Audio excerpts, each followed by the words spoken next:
My name is Amber, and I'm 32 years old now, but I'll never forget being the forgotten middle child, literally forgotten.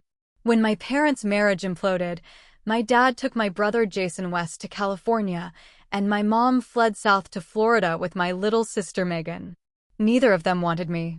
I was 13 when I ended up in state care, wondering what made me so unlovable that my own parents would leave me behind. What I never expected was that years later, they would all come back into my life, not because they missed me, but because they needed me. Have you ever felt like the forgotten one in your family? Let me know where you're watching from and hit that like button as I share how I went from abandoned child to the one who would ultimately save my entire family. We lived in a small town in Michigan, the kind where everyone knows everyone else's business but pretends they don't. It was the early 2000s, and from the outside, we looked like the perfect American family. My father Daniel worked as an insurance salesman, bringing in enough money for us to live in a decent four-bedroom house with a fenced backyard. My mother Stephanie stayed home with us until I was in middle school, then took a part-time job at the local library. We had family dinners and weekend outings and matching outfits for our annual Christmas cards. But behind our front door, things were different. Dad was controlling and emotionally distant, the kind of man who measured love in achievements and obedience. Mom struggled with depression that she self-medicated with white wine, starting at lunch and continuing until she passed out on the couch most nights. And as kids, we were pawns in their silent war. Jason was 2 years older than me, the golden boy. Dad's favorite. He was athletic and popular, captain of the baseball team by freshman year. Dad never missed his games, tracking his stats in a little notebook and bragging about him at work. "That's my boy," he'd say, hand firmly on Jason's shoulder, while Jason would smile that uncomfortable smile that never quite reached his eyes. Megan was 3 years younger, Mom's baby girl. She was artistic and sensitive, always drawing or playing make-believe. Mom would brush her long blonde hair for hours, singing softly, living vicariously through her. When Mom was having a good day, she'd take Megan shopping or to art classes, experiences I was rarely included in. And then there was me, Amber, the middle child. Average height, average grades, average everything. I wasn't athletic enough for Dad or creative enough for Mom. I existed in the negative space between my siblings, trying to keep the peace, becoming invisible to avoid becoming a target. I cleaned up Mom's empty wine bottles before Dad got home. I covered for Jason when he snuck out at night. I helped Megan with homework when Mom was too drunk to remember she had a third child. Looking back, I can see the cracks were there long before the final break. The hushed arguments after we went to bed. The separate bedrooms by the time I was 12. The mounting credit card bills hidden in Dad's desk drawer. The way Mom would sometimes forget to pick me up from school activities, leaving me waiting on cold metal benches until the janitor asked if I needed to use the office phone. But it all came to a head on Christmas Day 2003. We'd gone through the motions of a normal holiday, presents under the tree, ham in the oven, Christmas music playing softly. But there was a tension in the air, like the heaviness before a thunderstorm. It started with something small. Mom had forgotten to buy cranberry sauce, Dad's favorite. He made a comment, she snapped back, and suddenly years of resentment poured out like a broken dam. "You've never appreciated anything I've done for this family," Dad shouted, his face reddening. "What family? You're never here. You're a stranger to your own children," Mom fired back, wine sloshing in her glass. Jason retreated to his room, slamming the door. Megan started crying, clutching her new stuffed bunny. I sat frozen on the couch, watching the train set we'd assembled that morning circle endlessly on its track. "I've been offered a position in the California office," Dad announced suddenly, his voice cold. "I'm taking it. And I'm taking Jason with me. He needs a father, not whatever this is." Mom laughed, a hollow sound that scared me more than the yelling. "Fine. Take him. Megan and I will go to my parents in Florida. I've already talked to them about it." They were dividing assets, dividing children, like they were splitting up furniture. And then came the moment that would define the next decade of my life. "What about Amber?" Mom asked, almost as an afterthought, not looking at me. There was a pause too long before Dad said, I thought she'd go with you. I can't handle 2 kids on my own, Mom said. You know how Megan needs extra attention. I slipped away to the kitchen, legs numb, ears ringing. Through the heating vent, I could hear them continue in the living room, voices lower now. She's your daughter too, Mom hissed. I can't take both kids across the country while starting a new job, Dad replied. Jason's at a critical age. The baseball coach in San Diego already wants to meet him. So what, we just leave her here? With who? Your sister could take her. Or your parents could take both girls. They barely have room for us. And Carol has her own problems. Figure it out, Stephanie. You're their mother. And you're their father. Why do I have to be the one who figures everything out? I didn't wait to hear more. I packed a backpack with clothes and the iPod I'd gotten for Christmas, then walked 6 blocks to my friend Riley's house. Her parents let me sleep on their couch, assuming it was just another of my parents' fights and I'd go home tomorrow. But tomorrow came, and nobody called looking for me. 2 days later, Riley's mom drove by our house and saw a for sale sign already in the yard. My dad's car was gone. My mom's was still there, but when Mrs. Henderson knocked, nobody answered. They had already started their new lives, and those lives didn't include me. It was my school counselor who finally reported me missing when classes resumed after winter break. The police conducted a cursory investigation and discovered that my father had indeed relocated to San Diego with Jason, while my mother and Megan were staying with my grandparents in Tampa. Neither parent had filed a missing persons report for me. Neither had mentioned to authorities that they had a middle child. Social services placed me in emergency foster care with the Hendersons, Riley's family, who agreed to take me temporarily while a more permanent solution was arranged. They were kind people who genuinely tried to help, but I was already broken in ways they couldn't fix. I had nightmares every night, waking up screaming for my mom or my siblings. During the day, I would barely speak, moving through their home like a ghost. Mrs. Henderson would find me sitting in their linen closet sometimes, door closed, knees to my chest, rocking slightly. Their own children started to fear me. I tried repeatedly to contact my siblings. Jason would sometimes respond to my texts with short, uninformative replies. It's sunny here. Dad got me a new glove. School's fine. Never asking how I was. Never acknowledging what had happened. Megan would call occasionally, crying so hard I could barely understand her. Mommy says we'll visit soon, she'd promise, though we both knew it was a lie. Grandma's apartment is so small. I have to sleep on the couch. I drew you a picture. I'll mail it. It never came. From my parents, there was nothing. No calls, no texts, no emails. No legal arrangements for my care. No child support. It was as if I had never existed. After 3 months, the Hendersons requested I be placed elsewhere. My anger had started to manifest in destructive ways. I'd cut up Mrs. Henderson's gardening magazines. I'd flushed Riley's charm bracelet down the toilet. I'd screamed at their youngest son until he wet himself. I heard Mr. Henderson tell the social worker, "We're just not equipped to handle this level of trauma." I was moved to a group home called Bright Horizons, which was neither bright nor offering much in the way of horizons. It housed 12 girls between the ages of 12 and 17, all with stories as bad as or worse than mine. There was Riley, a different Riley, not my friend, who'd been in 7 foster homes and proudly showed off the cigarette burns on her arms from her mother's boyfriend. There was Jasmine, who didn't speak at all but would hum constantly under her breath. There was Taylor, who had been prostituted by her father since she was 9. In this house of broken girls, I learned how to survive. I learned to hide my few possessions so they wouldn't be stolen. I learned to sleep with one eye open.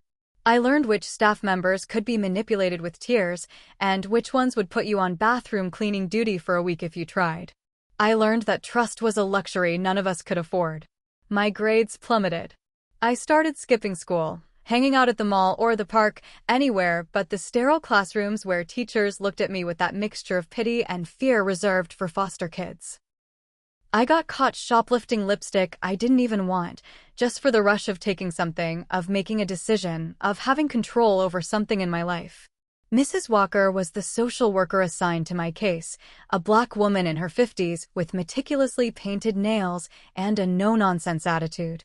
Unlike the others before her, she refused to be shocked by my behavior or to give up on me. "You trying to prove them right?" she asked me once, after picking me up from the police station for vandalism. I'd spray-painted "Forgotten" on the water tower. "Prove who right?" I'd mumbled. "Your parents. You trying to show them they were right to leave you behind? That you're not worth keeping?" "They were right," I'd said, tears burning in my eyes. "Nobody wants me." "I'm still here, aren't I?" she'd replied, starting her car. "And I'm not going anywhere." She kept that promise, showing up consistently even when I was at my worst. She brought me books and made me read them, then discuss them with her. She found a therapist who specialized in abandonment trauma and drove me to weekly appointments. She attended my parent-teacher conferences and advocated for accommodations to help me catch up academically. On my 16th birthday, I waited all day for some acknowledgement from my family. A card, a text, a call, anything to show they remembered I existed, that I was another year older, that I had once been part of their lives. Nothing came. That night, I cut off the friendship bracelet Megan had made me years earlier that I'd worn every day since they left. I deleted Jason's number from my phone. I ripped up the only family photo I had saved.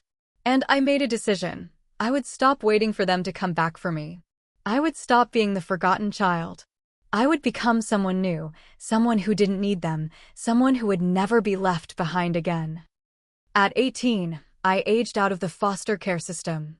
Many kids like me ended up homeless or incarcerated within a year of emancipation, but Mrs. Walker had been preparing me for independence since I turned 16.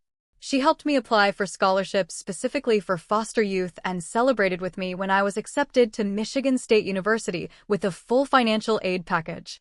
She took me shopping for dorm essentials, helped me move into my residence hall, and hugged me tightly before leaving, pressing her business card into my hand.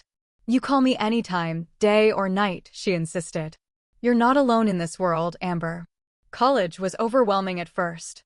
I'd spent 5 years in the structured environment of the group home, where meals, activities, and bedtimes were regulated.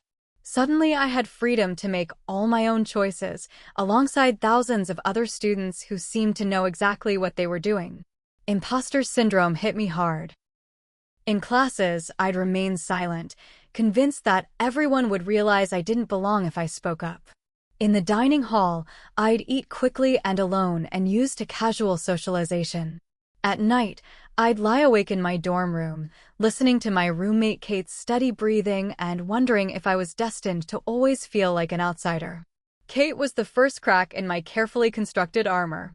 She was from a small town in northern Michigan, studying veterinary science, with a loud laugh and zero filter. She noticed my isolation but didn't pity me for it.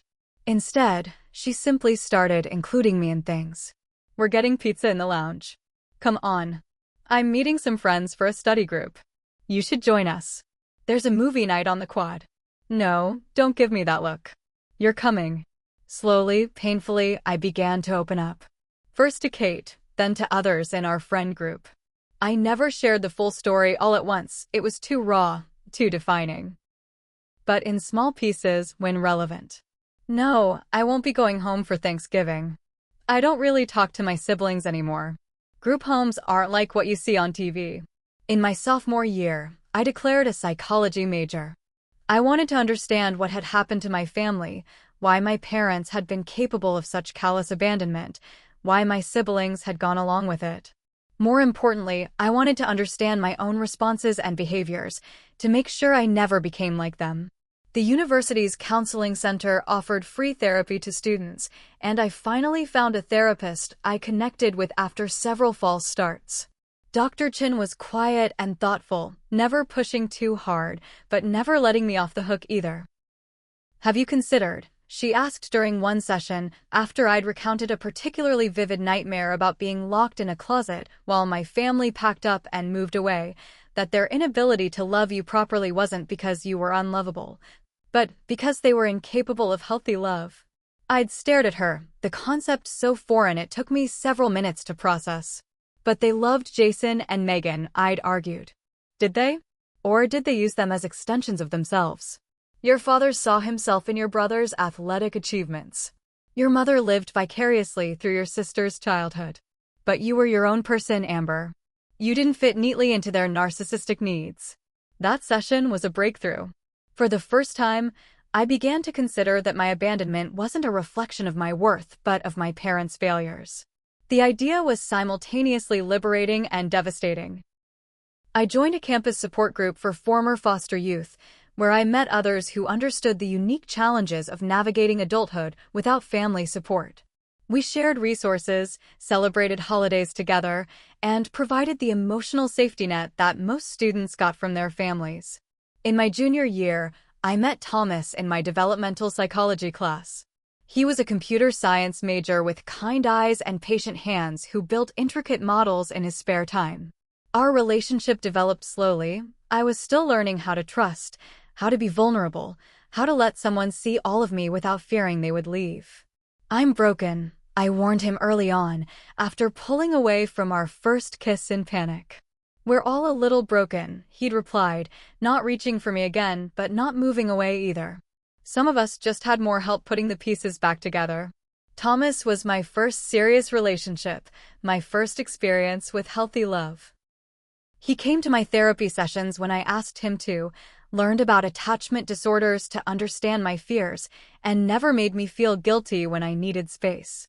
We dated for nearly 2 years before eventually growing apart after graduation, but he showed me that I was capable of both giving and receiving love. On graduation day, I stood in my cap and gown, scanning the crowd out of habit before remembering no family would be there. But I wasn't alone. Kate and her parents cheered loudly when my name was called. My friends from the foster youth group held up embarrassing signs. Mrs. Walker, who had driven 2 hours to be there, dabbed tears from her eyes. Dr. Chin nodded proudly from the faculty section. It wasn't a traditional family, but it was mine, chosen and authentic. I was hired directly out of college by New Beginnings, a nonprofit organization supporting at-risk youth through mentoring programs and educational resources. The work was challenging but fulfilling, allowing me to use my own experiences to connect with children facing similar struggles. A few weeks after starting my job, I received a call from Jason. It was my 22nd birthday, and I was surprised to see his name on my caller ID after so many years of silence. "Hey sis," he said, his voice deeper than I remembered. "Happy birthday." "Thanks," I replied, heart pounding. "How are you?" "Good, good. Busy with work. Dad's company is really taking off, and I'm helping with the business side now." "That's great," I said, waiting for him to ask about my life, my graduation, my new job. He didn't. "Yeah, well, just wanted to check in. Take care, Amber." And that was it. A 40-second call after years of nothing. I deleted his number again afterward, determined not to hold on to false hope. That was the last contact I had with any member of my biological family for 5 more years. By 27, I had built a life I was proud of. I'd been promoted to program director at New Beginnings, overseeing our expanding youth services across 3 counties. I owned a small but cozy craftsman bungalow with a garden I tended obsessively. I was in a stable relationship with Eric, a kind-hearted high school history teacher who understood my boundaries and respected my independence. We shared our home with Max, a 3-legged rescue dog who had trust issues of his own. My chosen family had expanded over the years. Kate was now a veterinarian in Grand Rapids, but visited monthly.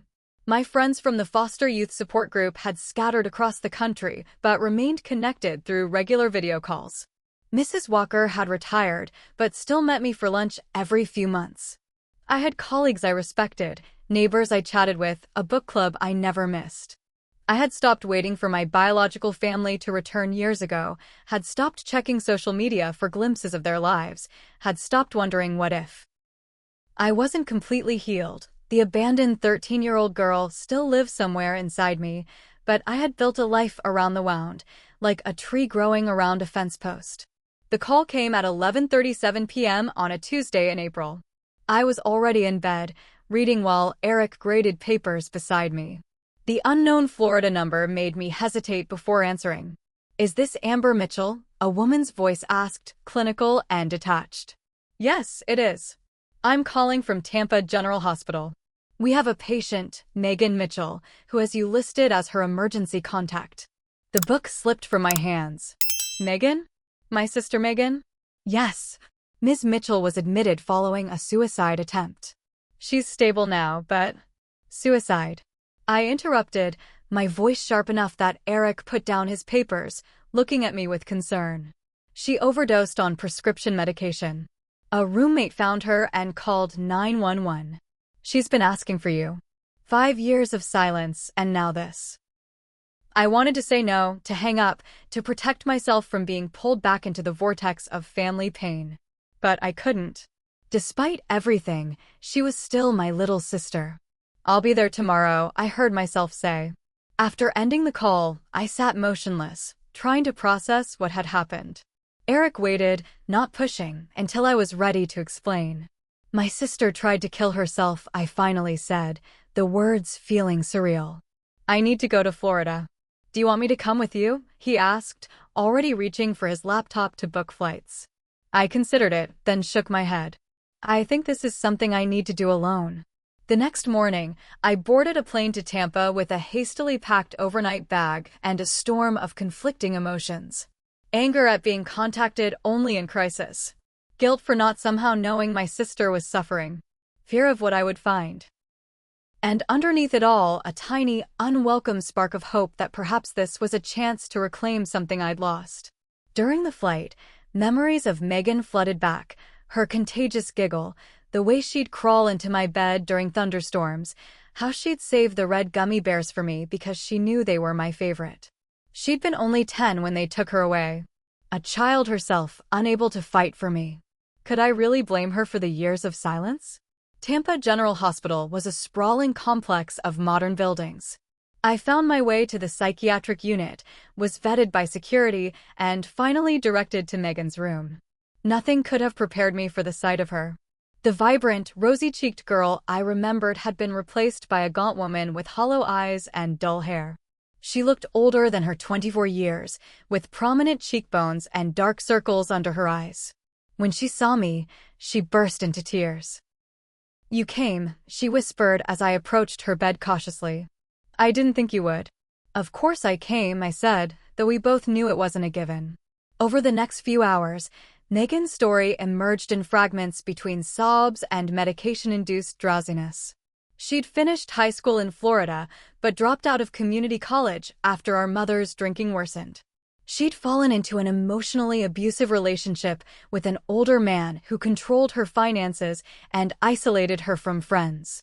When she finally left him 6 months ago, she'd turned to pills to cope with anxiety and depression, a dependency that quickly spiraled into addiction. Mom died 2 years ago, she told me, staring at the ceiling. Liver failure. It was ugly at the end. I felt a strange hollowness at the news. The mother I'd longed for during those first years in foster care had been gone long before her physical death. Did she ever talk about me? I couldn't help asking. Megan's eyes filled with tears again. She kept a photo of you by her bed. Said she was going to call you when she got better. She never got better. As Megan's discharge date approached, I faced a difficult decision. She had nowhere safe to go, no support system in Florida. Her roommate had made it clear she couldn't return to their apartment, and she had no money for a place of her own. What about Dad? Or Jason? I asked during one of our awkward hospital cafeteria lunches. Megan shook her head. Haven't talked to either in years. Dad stopped sending money after Mom died. Jason and I text on birthdays, that's it. I called Eric that night from my hotel room. She needs somewhere to go, I explained. She needs rehab, therapy, stability. You're thinking of bringing her back to Michigan, he said. It wasn't a question. Our spare bedroom. Just until she's on her feet. I know it's a lot to ask. Amber, he interrupted gently, she's your sister. Of course she can come. We'll figure it out. The flight back to Michigan was tense. Megan barely spoke, her body language defensive, her eyes constantly darting around as if searching for escape routes. Eric met us at the airport. his warm smile not quite hiding his concern when he saw Megan's fragile state. Setting up the spare room, I realized how little I knew about my sister as an adult. Did she still like purple, her childhood favorite color? Did she still read fantasy novels under the covers with a flashlight? Did she still hum when she was nervous? The first few weeks were a delicate dance of awkward meals, careful conversations, and establishing boundaries. I helped Megan enroll in an outpatient rehab program, found her a therapist who specialized in trauma, and eventually connected her with a part-time job at a cafe owned by a friend who understood her situation. Slowly, cautiously, we began rebuilding a relationship. Not as the children we had been, but as the women we had become, both scarred, both survivors. One night, about 6 months after her arrival, I found a notebook on the kitchen table while Megan was at a recovery meeting. I shouldn't have opened it, but my name on a page caught my eye. It was a journal entry dated years earlier. Amber's birthday today. I wonder if she hates me for leaving her behind. Mom says she chose to stay with Dad, but that never made sense. Amber always took care of me. She wouldn't just let me go. Sometimes I think about trying to find her, but what would I even say? Sorry I believed Mom's lies and abandoned you? I'm such a coward. I don't deserve her forgiveness. I closed the journal, hands shaking, and placed it exactly as I'd found it. When Megan returned home, I hugged her longer than usual, but said nothing about what I'd read. Some wounds needed time before they could be exposed to the air. 6 months turned into a year. Megan celebrated her first sobriety milestone, received a promotion at the cafe, and slowly began to rebuild her life. Our relationship evolved from the awkward dance of strangers to something resembling sisterhood. We argued about dishes in the sink and borrowed clothes without asking. We binged terrible reality TV shows and made fun of each other's taste in music. We shared childhood memories, filling in gaps for each other, reconstructing our shared past. But Jason remained a ghost between us, rarely mentioned but always present. Have you thought about contacting him? Megan asked one evening as we planted bulbs in my front garden. Spring was coming, and she had developed an unexpected passion for gardening. No, I replied too quickly. He made his choice a long time ago. Megan sat back on her heels, wiping dirt from her forehead. He's not doing well, Amber. I froze, trowel hovering over the soil. You're in touch with him. We text sometimes. Not often. She hesitated. He got divorced last year. Started drinking too much. He's not the golden boy anymore. That's not my problem, I said, stabbing the trowel into the earth with more force than necessary. He asks about you. He has my number. He's afraid you hate him. I don't hate him, I sighed, sitting back. I don't know him anymore. And he doesn't know me. None of us knew how to be a family, Megan said softly. We were all just kids, Amber. Even Mom and Dad were broken in ways we couldn't understand then. I didn't respond, but that night I found myself searching for Jason on social media. His profile was mostly private, but his profile picture showed a man I barely recognized, still handsome in that conventional way, but heavier, with tired eyes and the beginnings of a beard. He was listed as living in Chicago, working for a sports marketing firm. For weeks, I said nothing to Megan about looking him up, but she must have sensed the shift in my resistance. We should reach out to him, she suggested one Sunday morning. Together.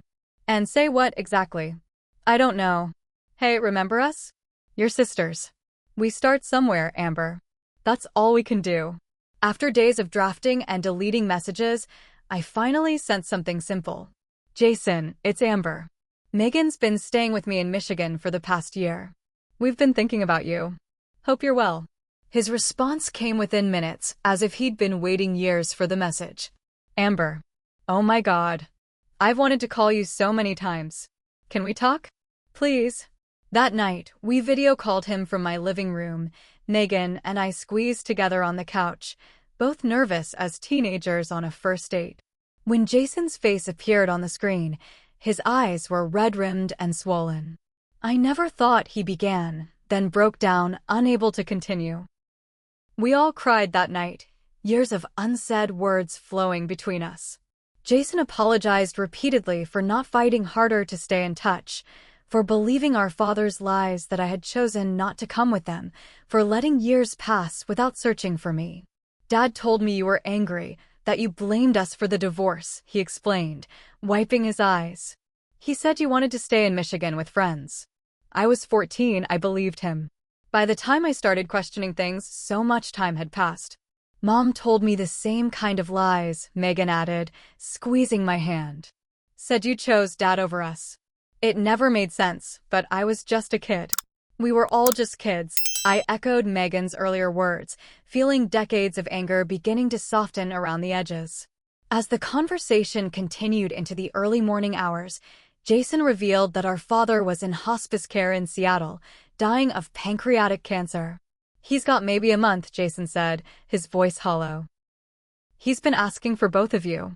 Megan and I exchanged looks. I don't know if I can forgive him, I said honestly. I'm not sure I have either, Jason admitted. But I keep thinking, if we don't go, if we don't at least try to understand why he did what he did, we'll never have closure. We'll carry this weight forever. 2 weeks later, the three Mitchell siblings reunited in person at Jason's Chicago apartment. The initial awkwardness quickly gave way to a strange familiarity. We still had the same mannerisms, the same expressions, the same nervous habits. Jason still bounced his leg when anxious. Megan still twirled her hair when thinking. I still bit my lip when uncertain. That weekend was a hurricane of emotions, anger, grief, nostalgia, regret. We shouted, cried, laughed, and fell into long silences. We looked at old photos Jason had saved and filled in the missing years of our separate lives. We confronted painful truths about our childhood and the dysfunction we'd grown up in. Dad was always so hard on me, Jason confessed one night, nursing a soda instead of the beer he admitted he'd been drinking too much of lately. Nothing was ever good enough. I made varsity baseball as a freshman in San Diego, and all he said was the competition must be weaker here. When I tore my ACL senior year and lost my scholarship chances, he barely spoke to me for months. Mom was the opposite problem, Megan said. She needed me to be her whole world. When I started making friends in Florida, she'd get drunk and call them in the middle of the night to accuse them of stealing me away from her. I lost every friend I made. They never should have been parents, I said, the realization both painful and freeing. They didn't know how to love us without making it about themselves. By Sunday evening, we had made a decision. Together, we would fly to Seattle to see our father one last time. Not for him, but for ourselves, to close the chapter that had defined our lives for too long. The flight to Seattle was surreal. The three Mitchell children, now adults, united for the first time in 14 years, heading toward the man who had torn them apart. Jason sat in the middle, physically bridging the gap between his sisters, occasionally squeezing our hands when the plane hit turbulence. Whatever happens, he said as we landed, we stick together this time. Megan and I nodded, a silent pact formed. This time, no one would be left behind. The hospice facility was nicer than I had expected, more like a high-end retirement community than a hospital. Soft lighting, comfortable furniture, the gentle hum of medical equipment disguised as much as possible. It smelled of lavender rather than antiseptic, with large windows overlooking a Japanese garden. Daniel Mitchell occupied a private room at the end of a quiet hallway. Jason had warned us about his appearance, but nothing could have prepared me for the shock of seeing the man who had loomed so large in my nightmares reduced to the skeletal figure in the adjustable bed.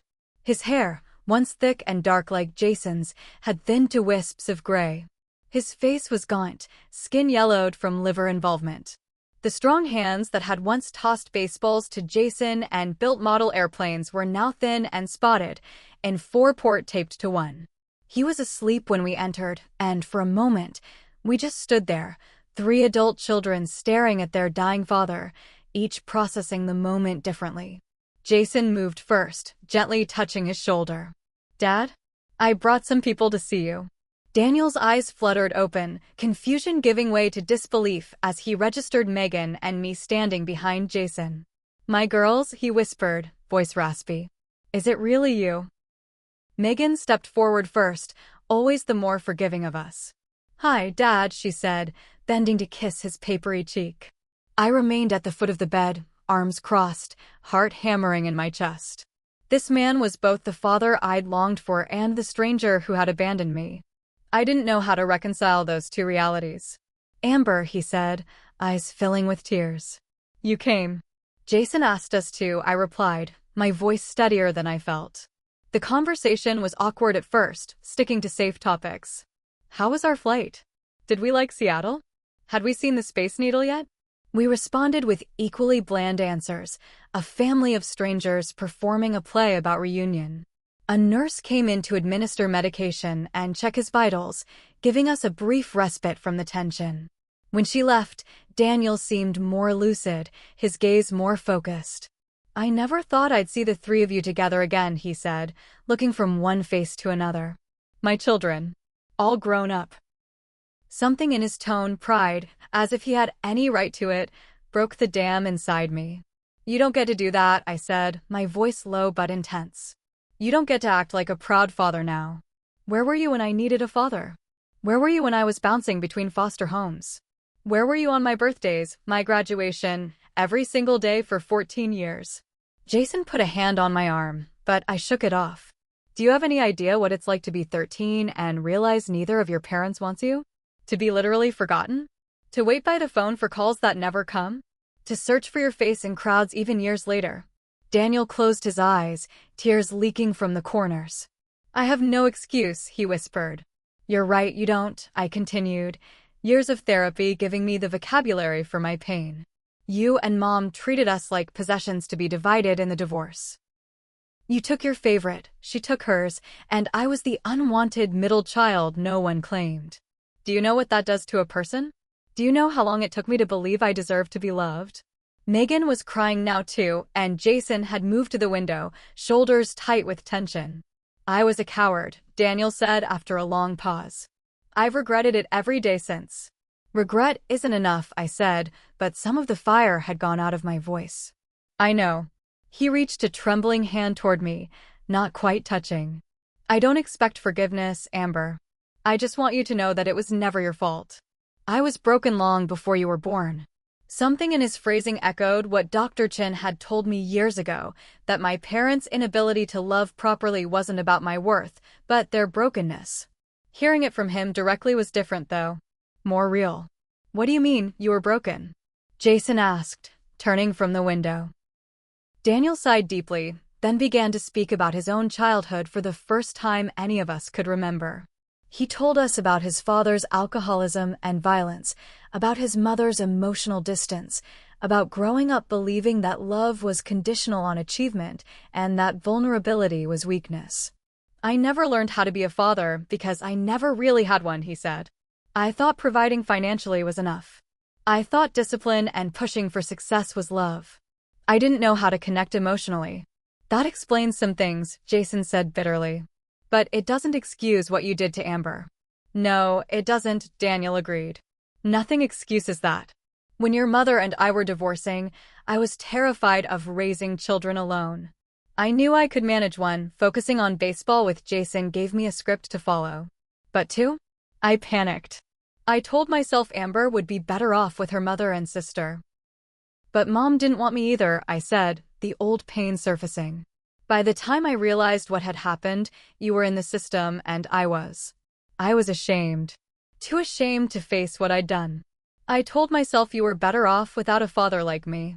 Megan had moved to sit on the edge of his bed, still crying silently. "Did you ever try to find her?" Daniel nodded weakly. 3 years after. "I hired a private investigator. He tracked you to a group home in Lansing. I drove there once, sat in the parking lot for hours, watching the building. But I couldn't make myself go in. What could I possibly say that would make up for what I'd done? I thought of 13-year-old me inside that building, wondering if anyone would ever come for me, while my father sat just outside, too cowardly to face his own daughter. You could have started with, 'I'm sorry,' I said. You could have started anywhere. But you chose not to start at all." The confrontation had exhausted Daniel. A nurse came in to suggest we continue the next day. Jason suggested we get dinner and check into our hotel, giving everyone time to process. As we were leaving, Daniel called my name. "Amber," he said, voice barely audible. "I have something for you." In the drawer. Jason opened the bedside drawer and pulled out a leather journal. He's been writing in this since he got sick, he explained, handing it to me.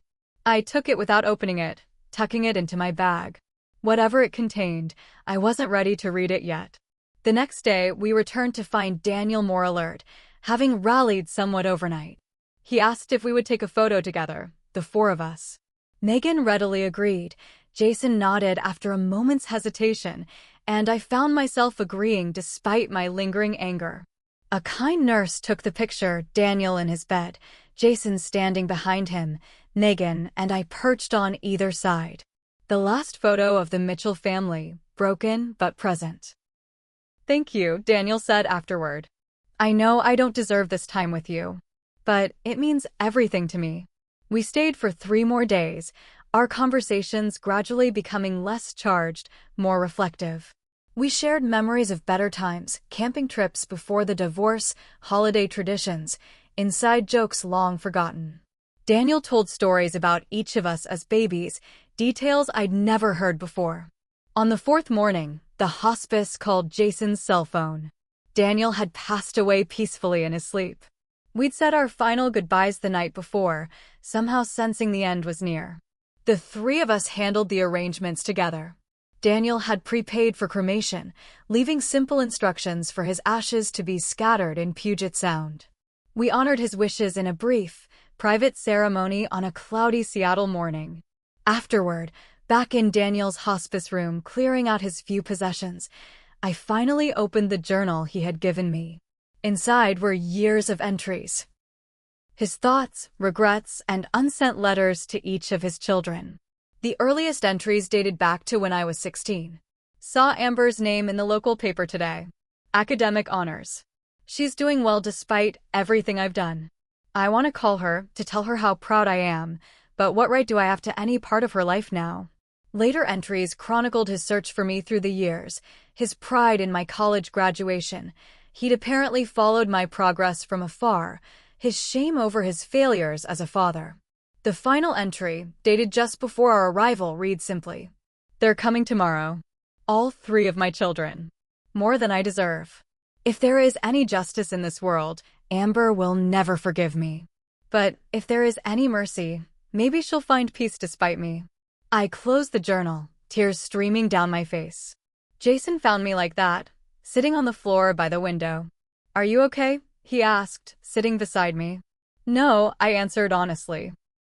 "But I think someday I might be." 1 year later, my backyard was filled with people gathered around smoking grills and picnic tables laden with food. Music played softly from outdoor speakers, and string lights twinkled in the trees as the summer evening settled in. It was the first annual Mitchell siblings reunion barbecue, and our chosen families had all come together to celebrate. Jason had relocated to Michigan 3 months after our father's funeral, buying a small house just 20 minutes from mine. He joined an AA program, was 1 year sober now, and had started his own sports coaching business for underprivileged youth. The divorce that had nearly broken him had become a turning point instead. Megan had moved into her own apartment but remained close by. She was teaching art therapy classes at New Beginnings, where I still worked. Her talent for connecting with traumatized children through creativity had given her a new purpose. The haunted look in her eyes had been replaced by a quiet confidence. As for me, I stood watching it all from my back porch, Eric's arm around my waist, his grandmother's engagement ring now sparkling on my finger. We had chosen today, surrounded by everyone we loved, to announce our engagement. "Hey," Jason said, approaching with a soda in hand. "Penny for your thoughts?" "Just thinking about how far we've come," I replied, nodding toward where Megan was teaching Eric's nieces how to make flower crowns. "A year ago, I didn't have a family. Now I have 2, the one I've chosen and the one I was born into." 3, Jason corrected, following my gaze. "You have the family you're building too." He was right. Eric and I had started talking about children recently, both of us carrying complicated feelings about parenthood given our histories. But we were working through it, committed to breaking cycles rather than repeating them. After our father's death, the 3 of us Mitchell siblings had made a pact to face our family trauma head-on. We'd started attending family therapy together, untangling the complex web of abandonment, resentment, and misplaced loyalty that had defined our relationships for too long. "I forgive him," Megan had said during one particularly intense session, tears streaming down her face. "Not because he deserved it, but because I need to let it go." Jason had struggled more with his anger. "He stole my childhood with his expectations, then stole my sister from me with his lies. How do I forgive that?" Maybe forgiveness isn't the goal, our therapist had suggested. Maybe understanding is enough for now. I fell somewhere in between, unable to fully forgive, but no longer consumed by bitterness. I had come to understand that Daniel Mitchell had been both perpetrator and victim, passing down generational trauma he'd never learned to heal. We had created new traditions to replace painful memories. Monthly sibling dinners. Holiday celebrations that honored the past while creating new meanings. A group text chain that stayed active daily, sharing everything from mundane work complaints to deeper reflections on our ongoing healing journeys. Jason had reconnected with his son from his marriage, 11-year-old Connor, who now spent summers and school breaks in Michigan. Watching my brother learn to be the father he'd never had was both beautiful and painful. He was determined to break the cycle, but the fear of failing his son as our father had failed us was a constant shadow. Megan had found her voice through art, creating a powerful series of paintings exploring family fragmentation that was featured in a local gallery. The opening night had been emotional for all of us, seeing our shared pain transformed into something beautiful felt like alchemy. I had expanded my work at New Beginnings to include a family reconciliation program, using our story, anonymized, to help other fractured families find paths toward healing. Not all families could or should be reunited, I knew that from my professional training. But for those where reconciliation was possible, I wanted to create the roadmap I wished we'd had. Speech time. Eric called, clinking his glass to gather everyone's attention. He pulled me toward the center of the yard, where our friends and chosen family formed a circle around us. After announcing our engagement to cheers and congratulations, I found myself wanting to say more. "I want to thank all of you for being here," I began, looking around at the faces that had carried me through my darkest times. "Some of you have known me since I was a lost teenager in foster care. Some of you came into my life more recently. But all of you have taught me that family isn't just about blood, it's about who shows up, who stays, who holds space for both your pain and your joy." I caught Megan's eye, then Jason's. "And sometimes, if you're really lucky, the family you were born into gets a second chance to become the family you choose." Later that evening, after guests had departed and only the siblings remained, we sat around the fire pit in comfortable silence. The embers glowed orange against the darkening sky, casting warm light on our faces. "Do you ever wonder what Mom and Dad would think if they could see us now?" Megan asked softly. Jason tossed another small log onto the fire. "I think Dad knew at the end that we'd be okay, that we'd find our way back to each other." "I hope they found peace," I said, surprising myself with the sincerity of the statement. Whatever their failings, they were broken people doing the best they could with the tools they had. "We're broken too," Jason pointed out. "But we're healing." The next morning, the three of us drove to a small cemetery on the outskirts of town. We hadn't planned this part, but it felt right somehow. Although our parents weren't buried here, Mom's ashes had been scattered in the Gulf of Mexico, Dad's in Puget Sound. We needed a place to say goodbye. We each placed a stone at the base of a flowering dogwood tree, a tradition I'd learned from a Jewish friend years ago. Unlike flowers, stones don't die. They remain as a permanent marker of remembrance. "For Mom and Dad," Megan said. "Not because they deserve to be remembered, but because we deserve to move forward." "For the family we lost," Jason added, placing his stone. "And for the family we found," I finished, setting my stone beside theirs. We stood together under the dappled sunlight, three siblings who had journeyed from abandonment to healing, from brokenness to wholeness, from forgotten children to adults who refused to forget what mattered most. My dad took my brother, my mom took my sister, and I ended up in state care. Years later, they all came back to me, not because I needed them, but because they needed me. And in saving them, I finally saved myself. Have you ever had to rebuild a relationship with family after years of separation? Or found healing through forgiveness? Share your story in the comments below. Your experiences might help someone else who's struggling with family trauma. Don't forget to like and subscribe if this story resonated with you, and hit that notification bell to hear more stories of healing and redemption. Remember, sometimes the most broken beginnings can lead to the most beautiful endings. Thank you for listening to my story.